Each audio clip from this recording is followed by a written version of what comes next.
गुड़गुड़ी नाम का एक गांव था। गांव में मगन नाम का एक चोर रहता था। मगन अव्वल दर्जे का बेवकूफ था। वो ढेर सारे हथियार लेकर रात को चोरी करने के लिए निकलता, लेकिन सुबह खाली हाथ वापस आता, क्योंकि मगन बेवकूफ था।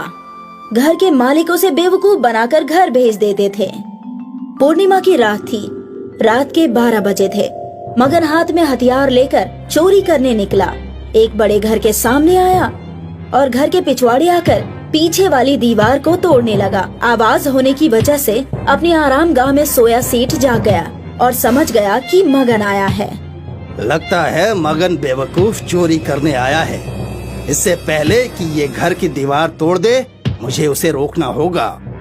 सेठ घर के पिछवाड़े आया और उसने देखा कि मगन दीवार तोड़ रहा है। क्या रे मगन, क्या कर रहा है?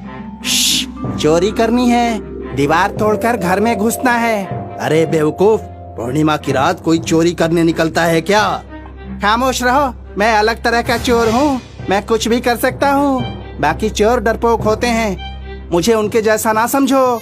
मुझे मेरा काम करने दो। मगन की बात सुनकर सेठ सोचने लगा, चलो, ये अब अपने जाल में फंस गया है। आखिरी चाल चलता हूँ और अपनी आरामगाह में जाकर सो जाता हूँ। फिर सेठ ने मगन से कहा, अगर तू कुछ भी कर सकता है और तू बाकी चोरों से अलग है, तो ये साबित करके दिखा। उसके लिए क्या करना होगा मुझे?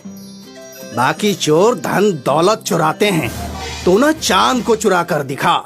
सेठ की बात सुनकर मगन ने चांद की तरफ देखा और फिर सेठ से बोला, ठीक है, मंजूर है।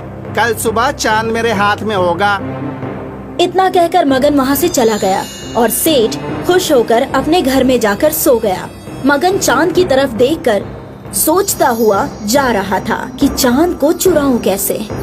सब मुझे बेवकूफ समझते हैं, लेकिन मैं बेवकूफ हूँ नहीं। चांद चुरा कर जब मैं अपनी अकल का सबूत दूंगा तो सेठ की शक्ल देखने लायक होगी।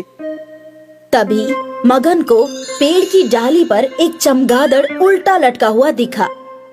चमगादड़ों के नाखून की पकड़ इतनी मजबूत होती है कि उन्हें ट्रक से भी खींचा जाए तो भी नहीं छोड़ती। चांद की चोरी में चमगादड़ भी भागीदार होंगे। मगन ने चमगादड़ को डाली से उतारकर अपने झोले में रख लिया। फिर मगन गांव आया और रास्ते में खड़े एक ट्रक को चुराकर ट्रक को एक मैदान में लाकर खड़ा कर दिया। फिर उसने थैले से चमगादड़ निकाला और एक लंबी रस्सी भी निकाली। रस्सी का एक सिरा उसने चमगादड़ के गले में